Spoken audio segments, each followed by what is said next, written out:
Hello there, welcome back to my new video. My boy Mr. Talented Reed, and today's video I just want to show you guys the reason why the rear end of this 2007 BMW keep going down on the tire. So after removing the tire, I decided to get some soap water, the spray buckle, and I spray it on the air spring suspension, and I notice all the way around to the back there of my fingers it's leaking right there. So that's what's the reason why it's keep getting low on the tire. So if you happen to have the same issue with your car, you can do the same thing to find out what's going on.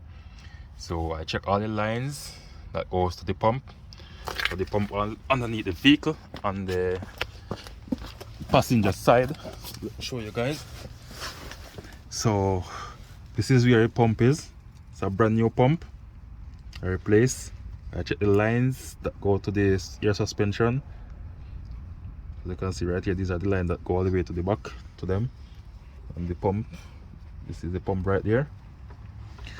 But you have to remove this guard, so it takes some 10 nuts like this one and some 8mm. Have to remove these 8mm also, and also some clips right there that hold it. So that's why I figure out what's going on by just spraying some soap water on it right there, as you can see guys. So it's slow leaking right there. That's it right there guys, on both sides. So if you find this video useful guys, please like, share, comment and subscribe to my YouTube channel. Thank you all for watching. Catch you another time. Bye.